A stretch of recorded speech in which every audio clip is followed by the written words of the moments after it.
Hello नमस्कार दोस्तों, मैं दीपक कुमार और दीपक जीएस क्लासेज में आपका स्वागत है।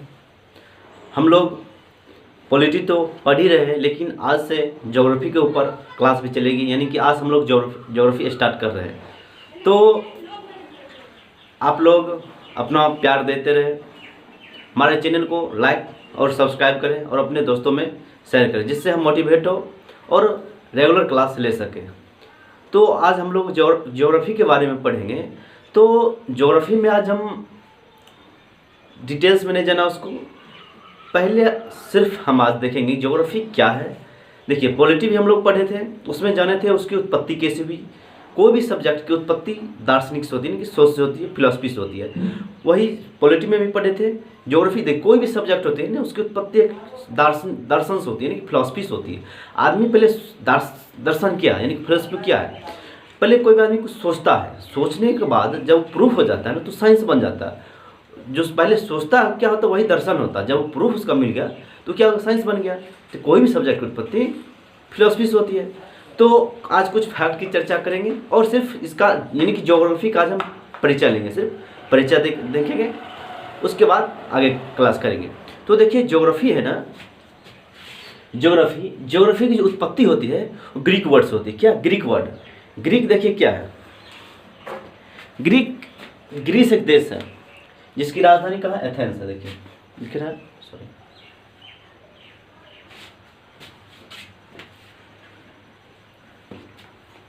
देखिए ग्रीस एक देश है,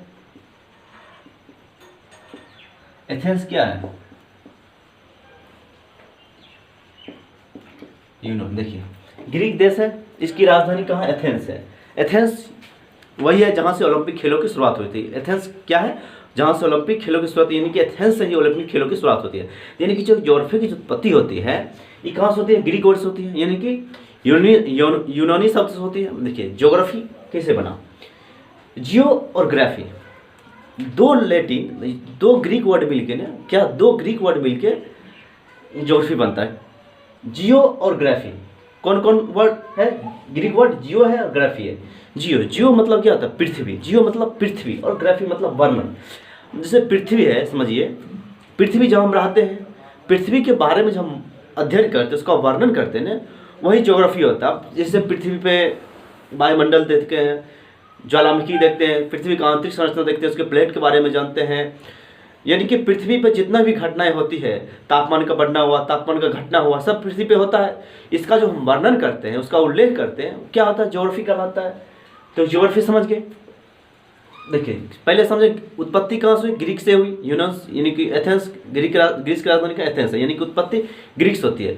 दो वर्ड से होती है ग्रीक का, कौन कितना, दो वर्ड है, कौन, जियो और ग्राफ है। जियो मतलब पृथ्वी और ग्राफी मतलब वर्णन, यानी कि पृथ्वी का वर्णन। अब देखिए, जब अब विषय के रूप में भूगोल का विकास ना, विषय का जो रूप है, जो सब्जेक्ट है, जो सब्जेक्ट ज्योग्राफी है, उसके रूप में जो ज्योग्राफी का जो विकास होता है, वो यूनानियों, रोमनों और अरबी को द्वारा होता है। यानी कि यूनानी, अरबी और रोमनों ने कंसेप्ट दिया था ज्योग्राफी के बारे में, उसके बाद इसका विकास होता है। आप लोग इससे पढ़े थे कि यूरोपीय देश के बहुत सारे विद्वानों ने अधिकांशतः सब्जेक्ट में उन्होंने बहुत सारे योगदान दिए थे सब्जेक्ट के विकास होने में। तो इसमें कौन कौन है, यूनानी, रोमन और अरबी, सब इन लोगों ने उसमें कॉन्सेप्ट दिए, उसके बाद ज्योग्राफी बना। देखिए अब कुछ महान विद्वानों के बारे में जान लेते हैं, फिलोसफर के बारे में जान लेते हैं, जो ज्योग्राफी के बारे में आगे उसके विकास की, यानी कि ज्योग्राफी का जो सब्जेक्ट के रूप में आगे बढ़ाए, उसके बारे में जान लेते हैं। तो देखिए पहला है हिकेटियस साहब ने एक बुक लिखे थे, क्या, जस्प्रियोटस। देखिए आप प्रोनाउंसिएशन पर नहीं जाइएगा, प्रोनाउंसिएशन बहुत सारे बुक में थोड़ा अलग अलग दे दे, लेकिन एग्जाम में जस्प्रियोटस ही रहता है। तो हिकेटियस साहब ने एक बुक लिखे थे, जस्प्रियोटस क्या एक बुक है, किसने लिखा, हिकेटियस ने। जब इन्होंने बुक लिखे हिकेटियस, तो हिकेटियस में इन्होंने पृथ्वी के बारे में और ब्रह्मांड के बारे में कुछ लिखे थे। यानी कि ब्रह्मांड और पृथ्वी के बारे में, ये पहली बार पृथ्वी के बारे में और ब्रह्मांड के बारे में पहली बार एक बुक में लिखे थे, कौन, हिकेटियस। इसीलिए बड़े बड़े स्कॉलरों ने, यानी कि विद्वानों ने इनको क्या कहा, भूगोल का जनक, क्योंकि पहली बार पृथ्वी के बारे में कौन बुक लिखे थे, हिकेटियस, यानी कि पृथ्वी के बारे में कौन बताए थे, हिकेटियस। इसलिए बड़े बड़े विद्वानों ने भूगोल का जनक कहा। भूगोल का जनक किसे कहा, हिकेटियस को कहा। उसके बाद देखिए दूसरा है इरेस्टोथनीज। इरेस्टोथनीज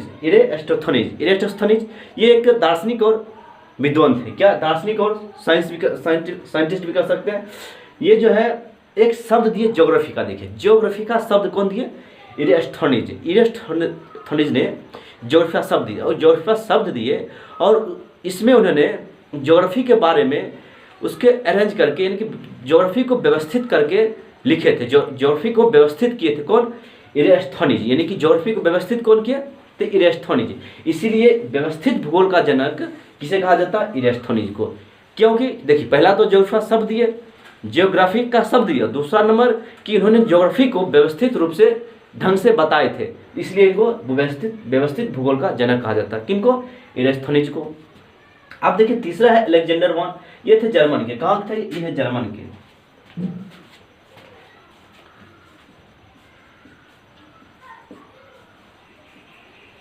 अलेक्जेंडर वॉन हम्बोल्ट ये कहाँ के? जर्मन के। इन्होंने एक बुक लिखे थे कॉस्मोस। कौन? कॉस्मोस यानी कि ब्रह्मांड इन कॉस्मोस बुक कौन लिखे? अलेक्जेंडर वॉन हम्बोल्ट ने। इन्होंने उसमें ब्रह्मांड के बारे में बताए। और देखिए एक शब्द है क्लाइमेटोलॉजी शब्द भी किसने दिया? अलेक्जेंडर वॉन हम्बोल्ट ने। यानी कि वर्ल्ड जब ज्योग्राफी पढ़ेंगे उसमें हम जानेंगे कि क्लाइमेटोलॉजी शब्द कौन दिए? तो अलेक्जेंडर वॉन हम्बोल्ट। तो इसीलिए इनको हम आधुनिक भूगोल का जनक कहते हैं। आधुनिक भूगोल का जनक किसे कहते हैं? अलेक्जेंडर वॉन हम्बोल्ट का। क्यों? क्योंकि उन्होंने कस्मोस और क्लाइमेटोलॉजी शब्द दिए थे, यानी कि कस्मोस बुक लिखी और क्लाइमेटोलॉजी शब्द कौन दिए? तो अलेक्जेंडर वॉन हम्बोल्ट। इसलिए हम इसको आधुनिक भूगोल का जनक कहते हैं। तो समझ गए? पहला नंबर हिकेटियस जस्पिरस बुक लिखे, इसलिए इसको भूगोल का जनक कहते हैं। दूसरा नंबर इरेस्टोथनीज, इन्हें ज्योग्राफी का शब्द दिए इसलिए इन्हें, और भूगोल को अरेंज यानी कि व्यवस्थित क्रम में लिखे इसलिए व्यवस्थित भूगोल का जनक कहते हैं। और तीसरा अलेक्जेंडर वॉन हम्बोल्ट, इन्होंने कॉस्मोस बुक लिखे इसलिए हम इसको आधुनिक भूगोल का जनक कहते हैं। किसे? अलेक्जेंडर वॉन हम्बोल्ट को। कहाँ थे? जर्मन के थे। ये समझ गए कैसे इसका आगे विकास होता है। उसके बाद देखिए ज्योग्राफी पढ़ते हैं ना, ज्योग्राफी में क्या पढ़ते हैं? ग्लोब पढ़ते हैं और मैप पढ़ते हैं। पूरा ज्योग्राफी क्या है? ग्लोब और मैप ही तो है ज्योग्राफी। तो ग्लोब जो है, ग्लोब के बारे में बताए थे मार्टिन वेहम। कौन? ग्लोब के बारे में कौन बताए? मार्टिन वेहम। और मैप के बारे में एनेक्सीमेंडर। तो पूछता है ग्लोब का जनक किसे कहा जाता है? ग्लोब के बारे में किसने बताया? ग्लोब का आविष्कार कह सकते कि कौन किए? तो मार्टिन वेहम। और मैप का एनेक्सीमेंडर। मैप का कौन है? एनेक्सीमेंडर। तो देखिए भारत का मानचित्र का, देखिए भारत का बारे में जानेंगे। ये तो पहले समझ गए ज्योग्राफी के बारे में थोड़ा।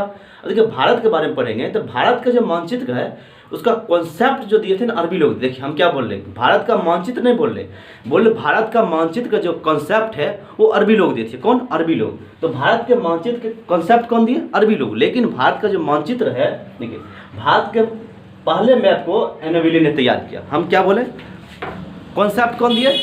कॉन्सेप्ट दिए अरबी लोगों ने। लेकिन जो भारत के मैप को, भारत के पहले मैप को जो तैयार किया था, यानी कि भारत को जो मैप को जो तैयार किया था, किसने तैयार किया था? एनोविले ने। लेकिन कॉन्सेप्ट कौन दिया? तो अरबी लोगों ने कॉन्सेप्ट दिया। लेकिन तैयार किसने किया?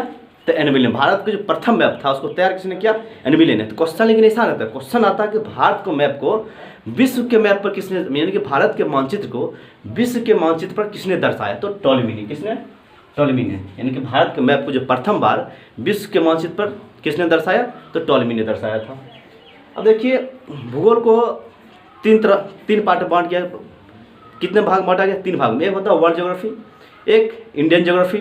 पढ़ने के दृष्टि, स्टडी के दृष्टि से 3 भाग बांटा गया, वर्ल्ड ज्योग्राफी, इंडियन ज्योग्राफी और रीजनल ज्योग्राफी। तो हम लोग अभी वर्ल्ड ज्योग्राफी नहीं पढ़ेंगे, सिर्फ और सिर्फ अभी इंडियन ज्योग्राफी के बारे में पढ़ना है। क्योंकि देखिए एग्जाम में अधिकांशतः क्वेश्चन, यानी कि 80% से 80+ क्वेश्चन ना इंडियन ज्योग्राफी से पूछा जाता है। कुछ क्वेश्चन आता है वर्ल्ड ज्योग्राफी। तो अभी हम पहले इंडियन ज्योग्राफी पढ़ेंगे। तो इंडियन ज्योग्राफी में देखिए पहले हम अब इंडिया की ज्योग्राफी पढ़ेंगे तो पहले इंडिया के बारे में जानेंगे। इंडिया का पहले परिचय लेंगे तो सिर्फ हम कुछ आज परिचय लेते हैं, सिर्फ नाम जानते हैं, उसके बाद आगे क्लास में आगे बढ़ेंगे। तो इंडिया में भारत का जो सामान्य परिचय लेंगे, आज हम इसका नाम के बारे में जानेंगे। देखिए इसका भारत का ना इंडिया में 2 तरह का नाम, एक है औपचारिक यानी कि ऑफिशियल, दूसरा है अनौपचारिक यानी कि अनऑफिशियल। ऑफिशियल क्या है? यानी कि आधिकारिक। ऑफिशियल औपचारिक। औपचारिक भाषा यानी कि औपचारिक जो नाम है वो देखिए किसी भी चीज़ का यानी कि भारत में जो औपचारिक नाम है, जब औपचारिक बात करते हैं ना, तो इसका मतलब है कि पूरा भारत जिसको मानता हो, क्या पूरा भारत जिसको मानता हो। अब कौन ऐसा, किस ऐसा डॉक्यूमेंट में, कौन ऐसा बुक में ऐसा वर्ड है जो होगा जो पूरा भारत मानता हो। तो एक ही चीज़ है संविधान, जिसको संविधान जो है बुक है उसको पूरा भारत मानता है। तो संविधान में ही भारत का दो नाम है, देखिए इंडिया, भारत है और इंडिया है। कौन? भारत और इंडिया। भारत और इंडिया जो नाम है उसको संविधान में दिया हुआ है। किसमें? संविधान में। अनुच्छेद 1 में बताया गया कि भारत यानी that is India, that of Bharat, state of union of state, यानी कि भारत जो है राज्यों का संघ है। तो भारत और इंडिया दोनों शब्द किस में है? संविधान में दिया हुआ। तो औपचारिक नाम क्या है भारत का? भारत और इंडिया दोनों है। तो जो भारत नाम पड़ा है ना, दुष्यंत, राजा दुष्यंत के पुत्र भरत के नाम पर पड़ा। क्या? राजा दुष्यंत के पुत्र थे भरत, उसके नाम पर क्या पड़ा? भारत। लेकिन इंडिया जो है, इंडिया की इन्होंने नाम दिया यूनानियन। कौन थे? यूनानी। यूनानी ने इंडिया नाम दिया। कहिए यूनानी कैसे इंडिया नाम दिया? देखिए एक नदी है सिंधु, सिंधु जिसको इंडस कहते हैं। क्या? सिंधु पहले इंडस कहते थे, यानी कि सिंधु को ही इंडस कहते हैं ना।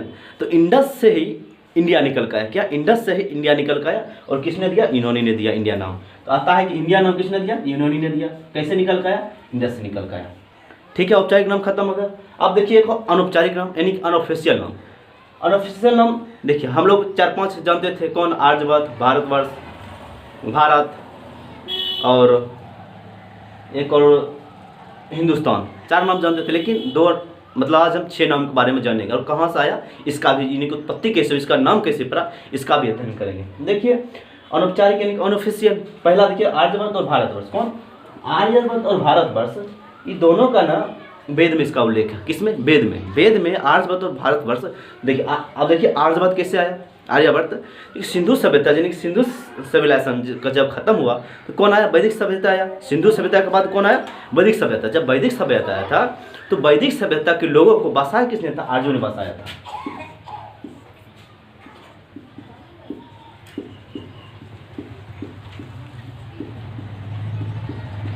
वैदिक सभ्यता के लोगों को बसाया किसने था? आर्यों ने बसाया था। इसलिए आर्यवर्त कहते हैं। भारत को क्या कहते हैं? आर्यवर्त। क्यों? क्योंकि जब सिंधु सभ्यता खत्म हुआ था तो वैदिक सभ्यता था। तो वैदिक सभ्यता के लोगों को बसाया किसने था? तो आर्यों ने बसाया था। इसलिए हम इसको आर्यावर्त कहते हैं। ठीक, आर्यावर्त समझ गया। भारतवर्ष तो यहाँ भारत राजा दुष्यंत के पुत्र के नाम पर भारत पर, इसी से भारतवर्ष हो गया। ये 2 समझ गया। देखिए जम्बू द्वीप।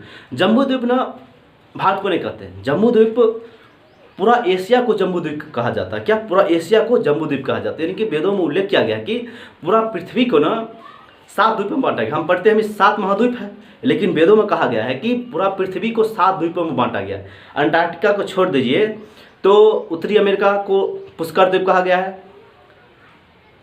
यानी कि टोटल 7, अंटार्कटिका को छोड़कर 7 द्वीप है। यानी कि ऑस्ट्रेलिया में जो है ना, ऑस्ट्रेलिया को 2 पार्ट में बांट दिया गया। एक कुश द्वीप है और एक कोई द्वीप है। तो जो एशिया है ना, एशिया को कहा गया है जम्बू द्वीप। जम्बू हो गया, जम्बू। एशिया को क्या कहा गया? एशिया को कहा गया जम्बू द्वीप। तो जो वेदों में कहा गया कि पूरा पृथ्वी को 7 द्वीपों में बांटा गया है, जिसमें अंटार्कटिका छोड़ दीजिए क्योंकि ऑस्ट्रेलिया को 2 पार्ट में 2 द्वीप बना दिया गया। तो 7 द्वीपों में बांटा गया, जिसमें से एशिया को कहा गया जम्बू द्वीप। यहीं से भारत का भी नाम आया जम्बू द्वीप। किससे? जम्बू द्वीप। क्योंकि देखिए जब आप पंडित लोग आते हैं तो वेद पढ़ते, उसमें क्या पढ़ते हैं? जम्बू द्वीपे आर्यावर्ते भारतवर्षे देशांतरा। तो देखिए जम्बू द्वीप की भी नाम आता है, भारतवर्ष का भी नाम आता है, आर्यावर्त का भी नाम आता है। जब आप पढ़िएगा तो पंडित तो हम है ना कि उसका पूरा बताएंगे, लेकिन गौर कीजिएगा तो ये बात बताया जाता है कि जम्बू द्वीपे आर्यावर्ते भारतवर्षे देशांतरा, इस तरह का कुछ वर्ड बोला जाता है। यानी कि जम्बू द्वीप भारत का ही है। चौथा देखिए हिंदुस्तान। हिंदुस्तान शब्द जो है पर्शियन लोगों ने दिए थे, यानी कि ईरानी लोगों ने दिए हैं। नाभीवर्ष नहीं पता है, बाद में ध्यान आएगा तो बता देंगे। एक नाभीवर्ष छूट गया। अब देखिए तियांजू। तियांजू है ना, तियांजू चाइनीज टेक्स्ट है। क्या? चाइनीज टेक्स्ट है। चाइनीज टेक्स्ट में भारत को तियांजू कहा जाता है। क्या? चाइनीज टेक्स्ट में भारत को तियांजू कहा जाता है। यानी कि टोटल भारत का अनौपचारिक नाम कितना? 6 नाम है। कौन? आर्यवर्त, भारतवर्ष, जम्बू द्वीप, हिंदुस्तान, नाभीवर्ष और तियांजू। कितना हो गया? 6 हो गया। तो आज सिर्फ भारत का नाम ही तक रहने देते हैं। अगले दिन हम लोग इस आगे उसको जो पढ़ेंगे, उसका भारत का ज्योग्राफी, यानी कि भारत का जो अवस्थिति पढ़ेंगे, इसका अवस्थिति क्या है, तो उससे पहले हम लोग मतलब अक्षांश और दशांतर के बारे में पढ़ लेंगे, जिससे कि इसको पढ़ने में आसानी होगी। तो आज से हम लोग का ज्योग्राफी स्टार्ट हो गया है, तो आप लोग ज़्यादा से ज़्यादा वीडियो को शेयर कीजिएगा, अच्छी तरह से देखिए। अगर नहीं समझ आता हो, कुछ प्रॉब्लम हो तो कमेंट में बताइएगा, हम उसको दूर करने की कोशिश करेंगे। जय हिंद दोस्तों।